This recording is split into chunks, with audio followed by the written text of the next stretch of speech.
ఏమరుస్తుందిరా ఏంటి?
But across the world.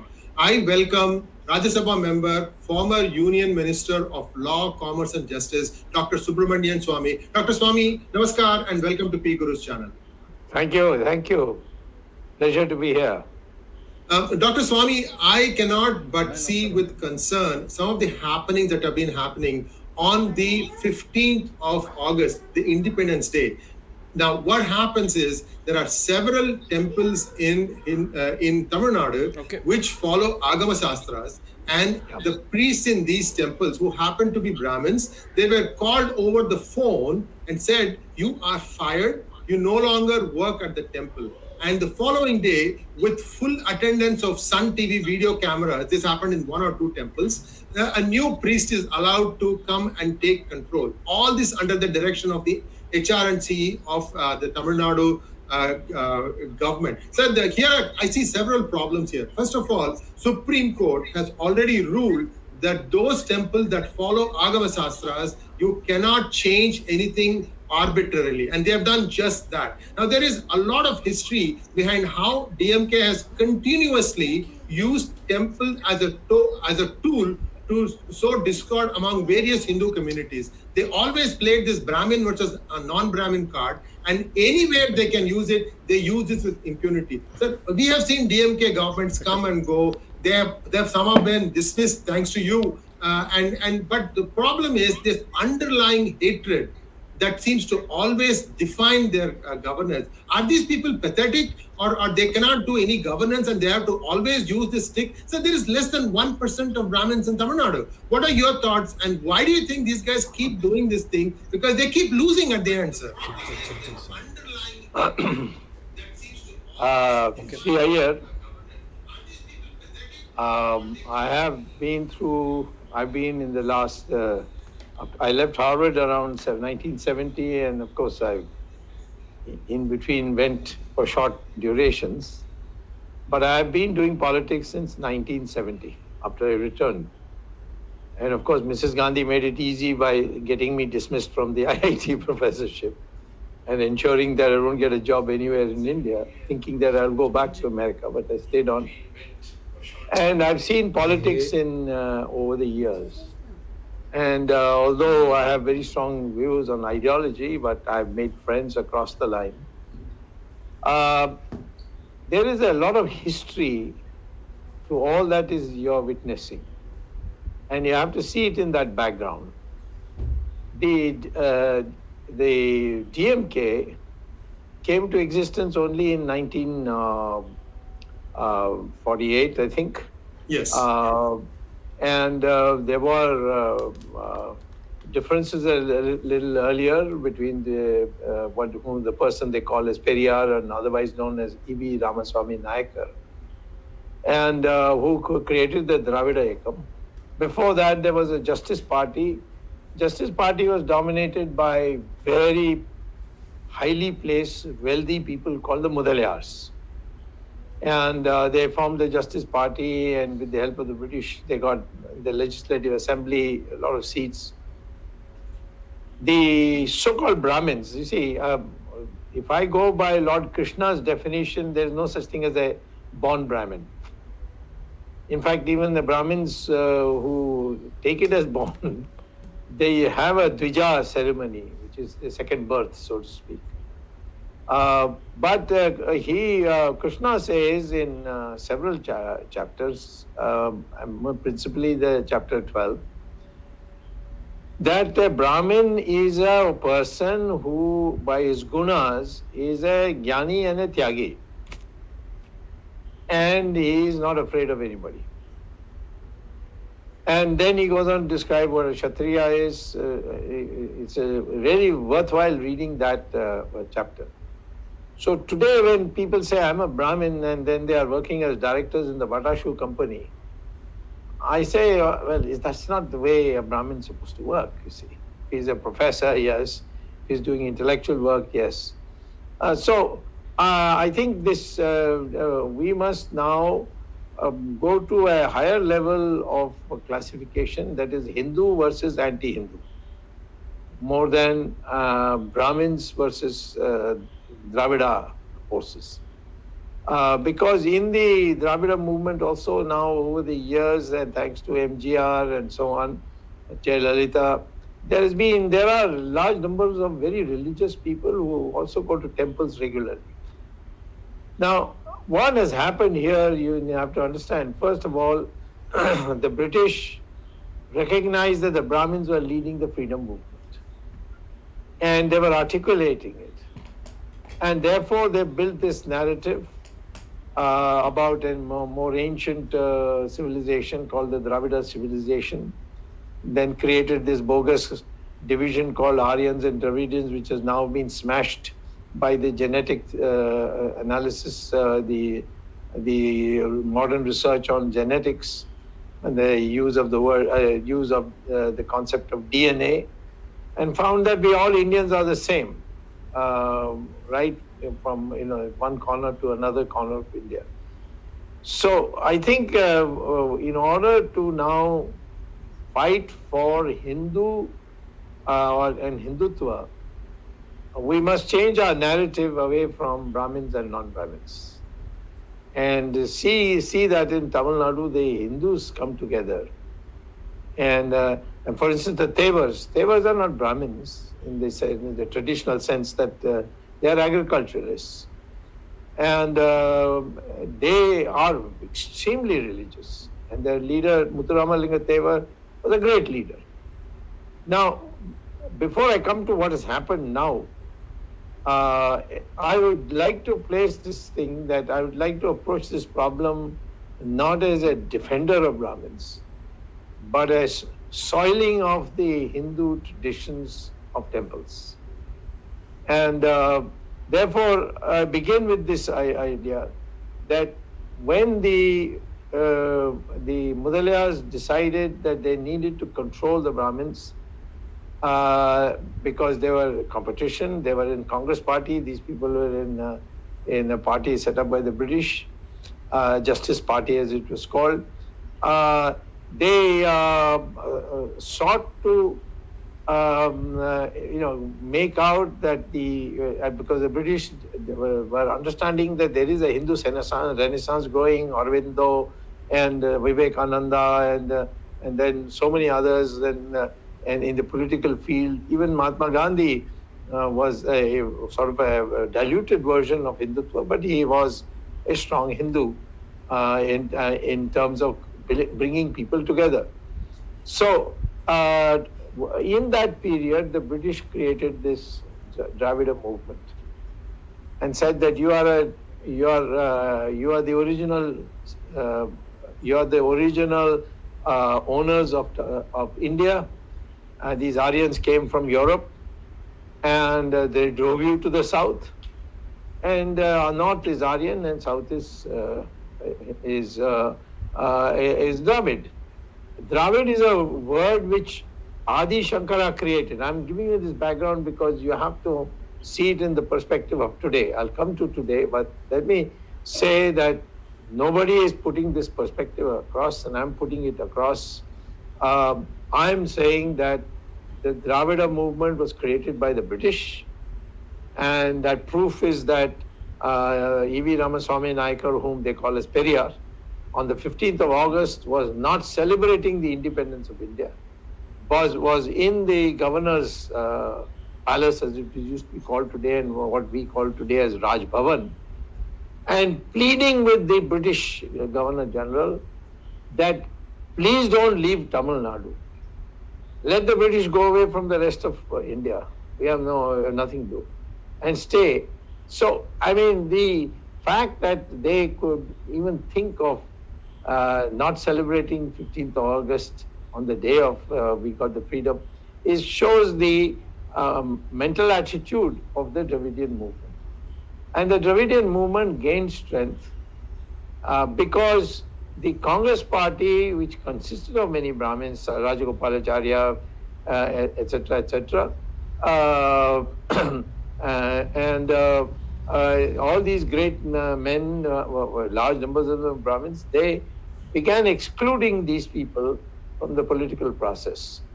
And in fact, E.V. Ramaswamy Naikar was a congressman, and he was ill-treated, and therefore he formed this separate group. Now, over the years, they grew, while the Congress was also, in the elections coming to power, but a group within the Congress, which was really led by the Mudalayars, again, who after the Justice Party, they came in after freedom, after independence, and then Kamaraj was put in as a symbol, and they targeted Rajagopalacharya. Every Brahmin was targeted, and the Congress party itself became an anti-Brahmin party. Now, the DMK was the antithesis of Hinduism. They said we are not Hindus. They said we don't believe in all this. They made fun of Ramchandra ji. They made out that Sita had relations with the Ravan. They did all kinds of things which hurt the people. They tried to break Ram Setu much later. And Karunanidhi said that the Swami calls this Ram Setu. Did Ram build it? Which engineering college he went to, that he could build this bridge. And then, of course, I had my revenge when he got sick and he was admitted to Ramchandra Medical Hospital. So I told him, I wrote him a letter, get well soon, but make sure that Rama had an MBBS, otherwise you're in trouble. So this kind of phobia was built.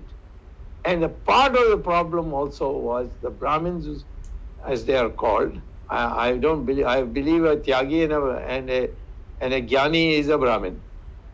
And he may be born in any part or any section of our Indian Hindu society.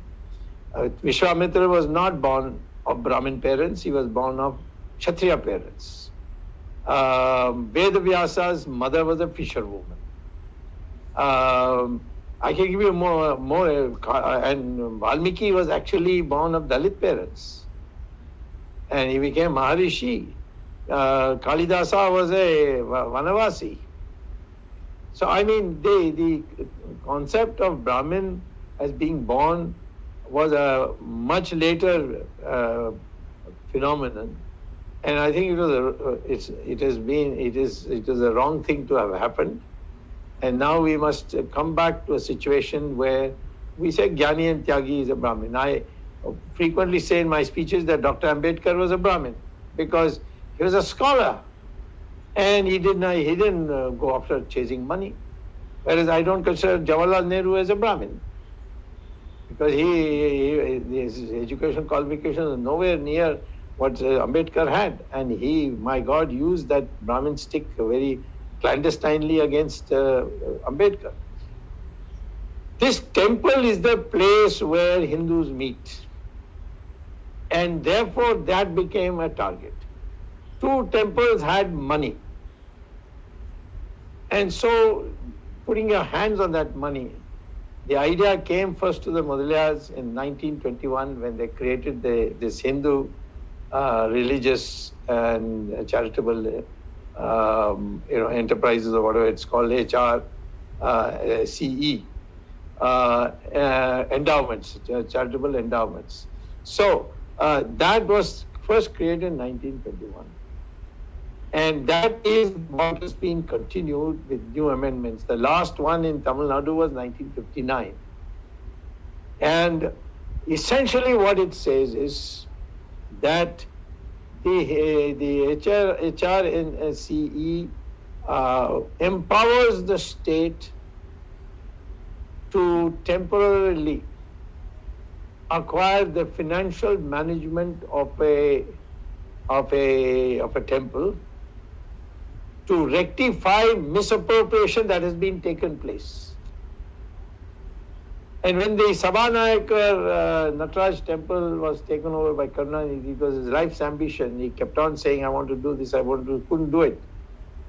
And finally, he did it in the 21st century, in the first decade. And I challenged it in court. It became a classic judgment. And in that judgment, setting aside the government takeover of the Sabhanayakar Nataraj temple, this Supreme Court explained what the Constitution permits.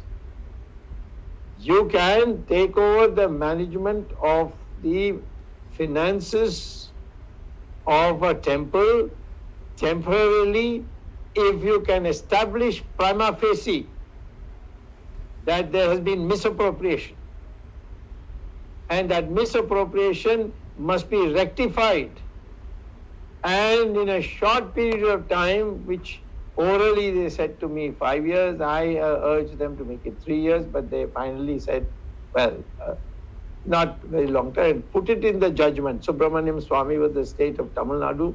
It's a 2014 reported judgment. You can get it in Google just by putting my name and Tamil Nadu's name and saying Sabhanayakar temple. You will get the entire judgment. And the judgment is laid down in thorough terms what the Constitution permits. And all that has happened in Tamil Nadu is in violation of that. The state has no power to appoint a pujari. There's nothing, not a shred of power is there in any legislation to allow the state to appoint pujaris or archakas. So on the first point, that if the DMK has appointed, then that is illegal, ipso facto illegal. The Sabhanayakar judgment says, as I repeat again, first you prove to the satisfaction of a prima facie case that there has been misappropriation, then take it over for a short period, well, let's say 5 years, rectify it and return it back.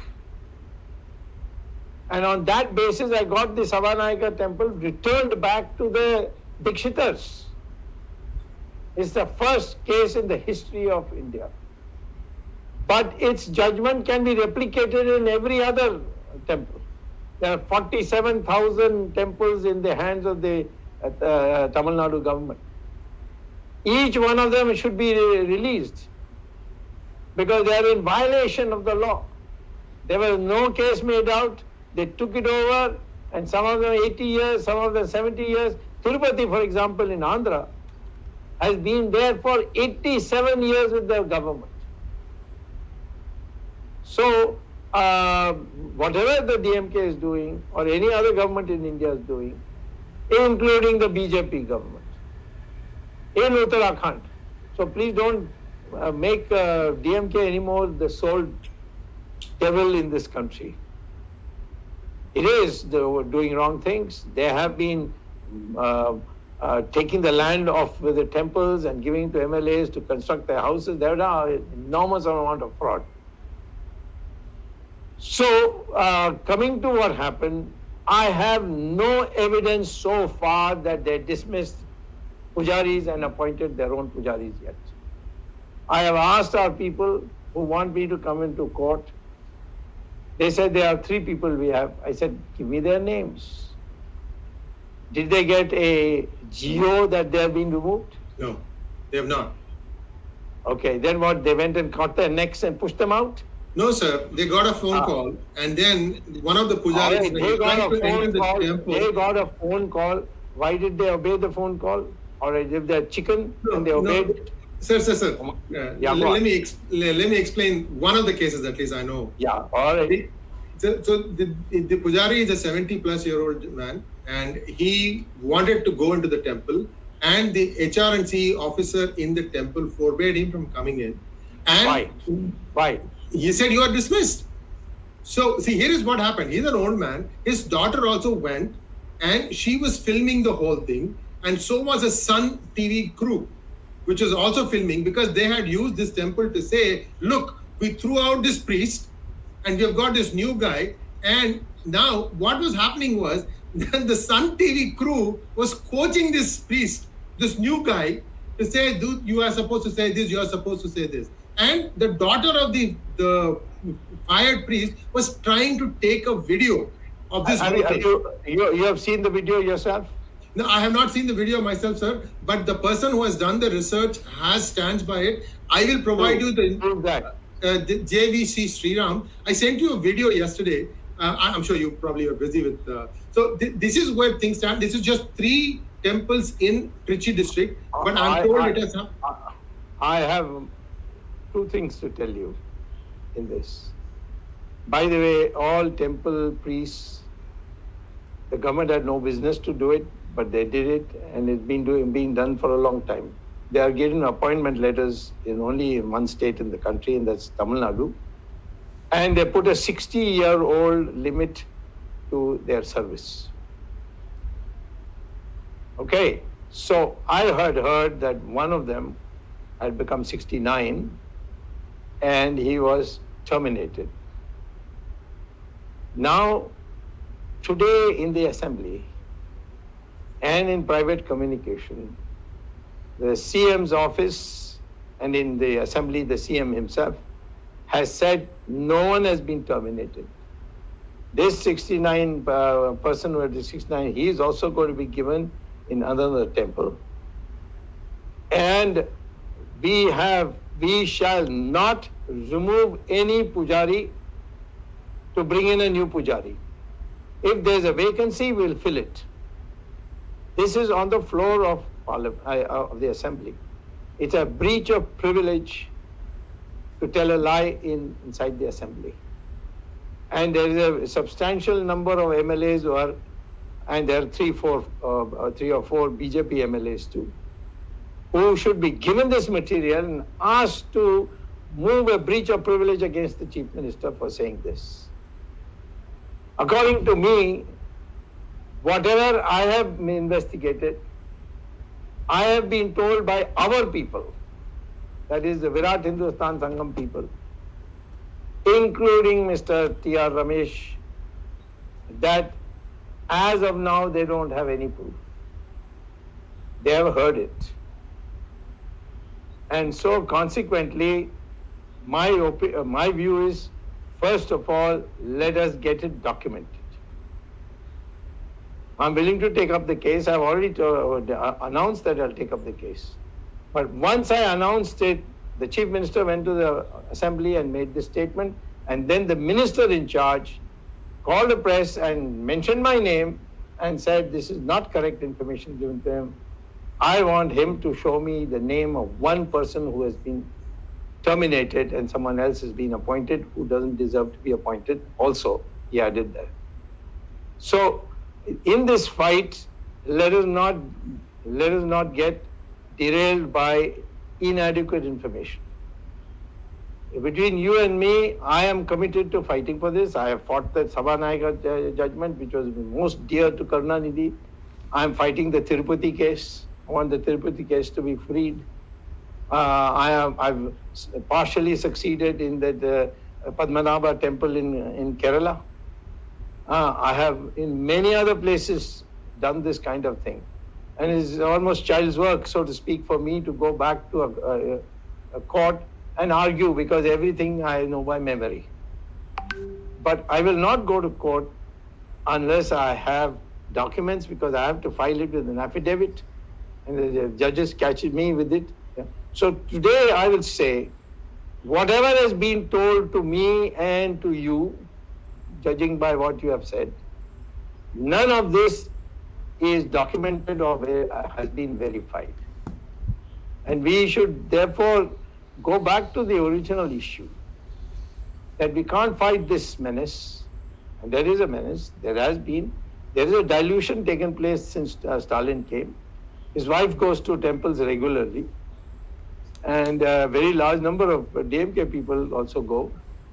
A large number of them even have thing which we don't have, you and I don't have, the vibhuti here. Vibhuti, yes.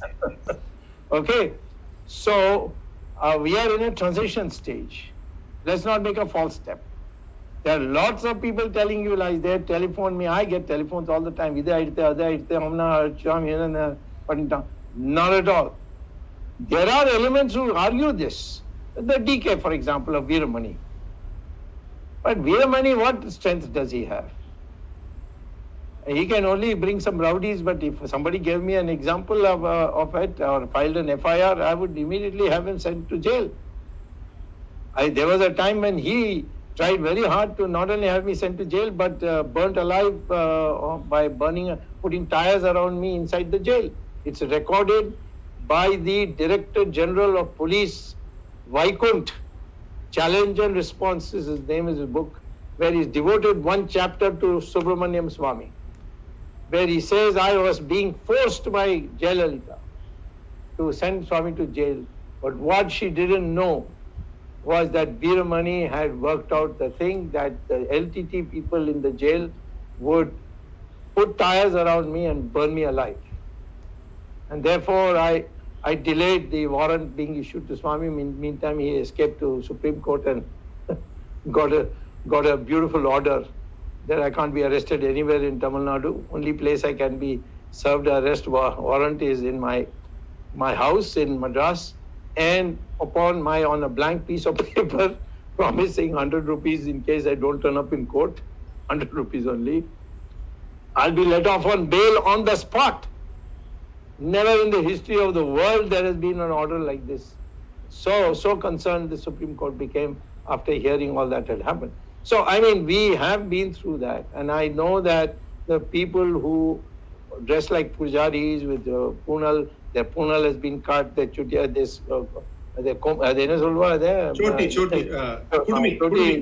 Kudumi has been cut, their scooters have been stolen. But times have changed, not substantially, not enough, but we need to push this further. On this particular thing, every time something like this happens, I have to give my voice. There was this public school, Padma school or whatever it was called. Padma Seshadri Balban. Padma Seshadri school. I never spoke to any of them, any of the management, but I heard that there was one teacher who misbehaved with the student, and there was a campaign that this is all Brahmins, they do this kind of thing. And then I moved in, and then the Chief Minister said, no, nothing of the kind. We will not take over any school. As far as this is concerned, it is specific to that teacher, and that teacher was not even a Brahmin, and he'll be prosecuted. The matter ended. So today, after yesterday's statement of mine and the newspaper this morning of Dinamalar, yes, given a huge interview of mine, the Chief Minister went to the Assembly and made this statement. Now, I would like to go further in it. There is a problem. There are 47,000 temples in the hands of the government. They are illegally in the hands of the government. And there is a Supreme Court judgment, which is my Sabanagar judgment.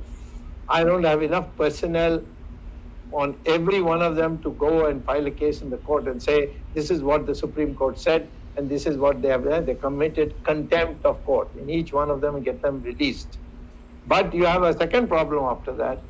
Once it's released, who will it be given to? For example, Tirupati has been there for 87 years. If today I get it freed, I don't know who to give it to. Sir, I have done some research on Tirupati's, who has been running the Tirupati affairs before the British took over in 1933. It was a trust called Hathiram Trust. And if we have to look at Hathiram. Yes. I know Hathiram Trust, yes. So if you have to look at a possible person to whom they can be handed over, I would say that is one of the people. But again, this is almost... Are they the lineage of that Hathiram of 1933? No. That is true. I'm not... See, the thing is, you have made a break of close to 87 years. I have been urging all the sadhu sannyasis who have an organization and the Hindu Dharma Acharya Sabha set up by Swami Dayanand Saraswati of Coimbatore. Swami Dayanand Saraswati, I'm sorry, he passed away, he went away, he attained Samadhi. He was a gem of a person. I've never seen a more well-informed person. And he was totally dedicated. He had brought all the sadhus together in something called the Hindu Dharma Acharya Sabha for the first time in the history of modern India. And I used to jokingly say that we have a Lok Sabha and a Rajya Sabha and now an Acharya Sabha. And I said Acharya Sabha should be given the status of Rajya Sabha so that all religious matters go to them. So, but he himself could not get an agreement on what happens if the court says, okay, we are freeing this temple from all government control because it's unconstitutional. There is no misappropriation that they have. There is no report, and it's been years and years. We are giving, but give it to whom? Hathiram. Hathiram is recently created, and Tirupati with crores and crores to be given to Hathiram. People will not accept it. So we need the Hindu Dharma Acharya Sabha to accept. Let the government give it to us and we will parcel it out to the right people. Those are the areas we have to work today. Yes, if a temple is taken over, then you have got a good case right away to do something about it. If you can prove what you are saying to me, which I have told all my colleagues who have been urging me to take up this case, and I have announced that I will take it up if I find evidence of this. It's already had gone before a single judge. Now the Chief Justice got enraged, and or I don't know whether he got enraged, but he certainly acted that way, and has taken that case away from that single judge and said, I will hear it with my brother judge. And so it is before him. And if you are not able to prove that in fact that these things have happened, we'll get a huge setback in our campaign. So the ball is in our court, I get that. And I was not aware of all the development that happened in the government chamber in Assembly building in Tamil Nadu. This is all news to me. It happened today only. Today. Right. So the orders that went out by phone was on the 15th, on the Independence Day. It is my responsibility. Having invited you for this, it is my responsibility to give you the data, and I take up that responsibility. A piece of paper. Yes. We will get telephone. That. No. If a pujari walked out on a telephone, then the pujari is not worth being a pujari. Sir, I think we need to get the actual data. I mean, I agree with you. You get it to me. I have asked our own people who are working on it for donkey's years. They haven't got it. Yeah, okay, we'll collect it and give it to you. 3 people have been dismissed. I said, give me the names. Give me the place, the temple. They don't have it. No, the place and the names, I think I sent you an email. No, but it's no, okay. I don't Right go now, by that. I no, need I a piece agree. of paper. I agree. I completely agree with you. I will get that part. Let's move past this part. And I think we took up one issue, and I think we've kind of looked at it in a broader, macro perspective, where you've said what it is that is wrong with the Hindu community as a whole, and what you brought up, the fact that if the courts decide that the temple's control shall be taken out of government, they need to have a body that has the gravitas to deal with it. Now, this is a shout out, I guess, to all the different mutts, the mutt heads, mathadipatis, so that we need to have a united front to take care of this. Unless every one of us, regardless of which mutt we are, whether we are a Vaishnavite or a Shaivite, or whether we are followers of Dvaitam, Vishishta Dvaitam, or Advaitam, it does not matter. We are all Sanatanis. In fact, I would be so bold to go and add Jains as well as Buddhists, who are, everybody is, because our constitution says anyone who's not a, you get the point, right? So this, we need to, this is a call that, these are all things where we ourselves are weakened by our own inherent inconsistencies and feeling that somehow we are different and therefore special. I think everybody is at the end of the day a Sanatani. Sir, to take away from this, I have something to do, and I will do that thing, and I will keep our viewers informed on what is happening, because it is important that when you go and fight something, you fight with data. Data does not lie. That is exactly what you're saying. I get it, because that's how what I've been doing day in and day out. Now, the attitude of the DMK government to keep on trying these things, I kind of, I'm surprised. Sir, if you are trying to do the same thing again and again and hoping for a different result, if you look up the dictionary, that is the definition of the word insanity. And yet, we see this government doing the same thing. Whether it is Ram Setu, Mr. T.R. Balu, the same person has again written back to the Prime Minister saying that it should be allowed. So, but why didn't the Prime Minister declare Ram Setu as a National Heritage Monument? Then after that, nobody can write a letter like that. Absolutely, and I'm again there. So, see, this is a Hindu problem. Absolutely. I don't hold a brief for the Prime Minister, sir. I am telling that this is a problem here. This is a problem. You have to also back us. See, the problem is we seem to have this thing. Anytime somebody becomes the Prime Minister, he seems to wear a cloak of secularism. And that is a bad cloak. That quote is wrong. The definition of that is wrong, because Hinduism by definition is secular. Yes. Right. Absolutely. So this I don't know how this booth comes and sits on these people's heads, and somehow the very community that got them into the position of power is the one that is ignored, because the first time the Ram Setu was approved under Vajpayee government. Yeah, of course. The project was first initiated by Jetli and signed by Vajpayee and Advani. So to say that we are... Uttarakhand, 52 temples taken over by the government of Mr. Narendra Modi. So maybe we can update the Uttarakhand government. Sir, maybe you can update us with what is happening in Uttarakhand. There was a change of chief minister. The new chief minister said that he is withdrawing that order. Yes or no? He didn't do it. I have got a court case, which I first filed in the Uttarakhand High Court. And the Uttarakhand High Court gave me an order that the treasury, which was supposed to be shifted to, the bill had created, the act had created a committee headed by the chief minister and a whole lot of political authorities, MP and minister of this and minister of that and so on. And in the clause they said that the treasury of each of these temples, Badrinath and Kedarnath have lots and lots of money, will be transferred to the account which will be managed, or at least the signatory of that account would be the chief minister. Whoever is the chief minister. Tomorrow the Congress comes, he would be the guy who would write the letter for using that money.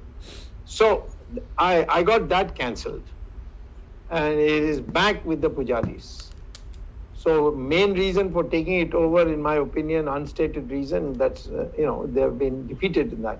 Now I've gone to the Supreme Court saying strike it down because this is what the judgment said in the Sabanaikar matter, you'll have to do it here too.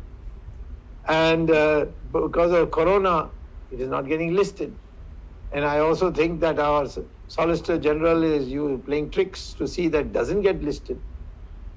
Nowadays, a lot of these things are happening. The registry is being poked by various people to see that my cases are not are not listed. So anyway, I'm not in a hurry because this is going to be a very expensive thing for them in the Uttarakhand elections. So already the pujaris are on continuous agitation in that area. I am only saying this: we have to change this psychology. You are not touching the churches, you are not touching the mosques, but only the temples. There is only one act, and that is for the temples. There is nothing which says in the law, in Article 25 and 26, which says that that it should be only for Hindus. So it's a situation where the Hindus are being singled out by government after government. And so the Malays, it's no use blaming the DMK. DMK came to power on this. And for them, they are getting help from both sides. They're getting help from P, they're getting help from the Dravida Ekam, saying that they have sold out this thing, why he can't stop his wife from going to the temples, all this, you see. So they are trying to do a balancing act. The described events, I have no proof of it. That a phone call came and the guy had to go, 3 people were removed, this happened, that happened. I have absolutely no evidence given to me because they have asked me to file a case. I said, give me this evidence, I have to put it to the court. They have not been able to give it to me so far. And if you also very assertively said this happened, please give me evidence.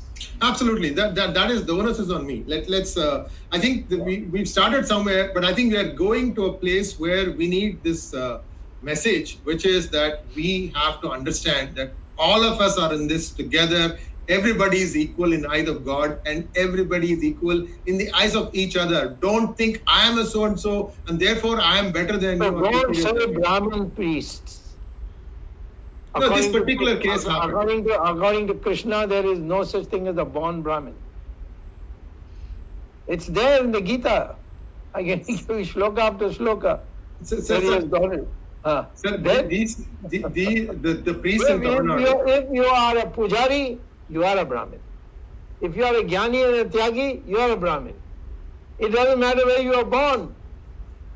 Vishwamitra was born in a Kshatriya family, he became Maharishi, Rishi of Rishis.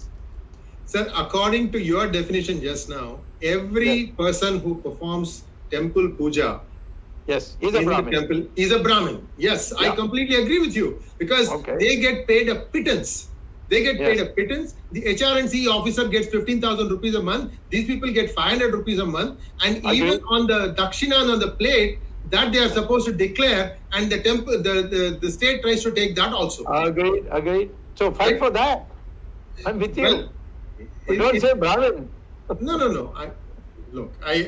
The particular case, again, like I said, we have to get the data. I will do that. I mean, I'm completely signing up for that part. Let's move past that part, sir. I want to end this thing. It's a promise I will remind you of. Oh, absolutely. For me, it is crucial in the fight that I'm doing. I've been fighting. It's not that I'm one of those non-believers. I've been devoting so much time to all this. And all over the country, traveling for that purpose. Tirupati, how many times I've gone to Tirupati? And therefore, I would say that please know that one defeat for us is a very, very costly affair. It's a big setback. So we've got to win every case we take. And for that, I need documentation. And we will. Thank you very much, Dr. Swamy, for sharing valuable time from your rather busy schedule. This talk has actually gone to 43 minutes and very fascinating. And I think we understand where our fault lines are, and it's up to us. It's not one individual who will come, and it is not Dr. Swamy's job to try and tell, okay, every Matadhikari, you will all to have to form. No. They have to do it on their own. This needs to be from within. You get up in the morning and say, I have to move more towards unifying all the Sanatanis. How do I do that? That needs to be the takeaway. Thank you very much, Dr. Swamy, and thanks. Namaskar. And we'll be back again with more such information and interesting conversations. Namaskar.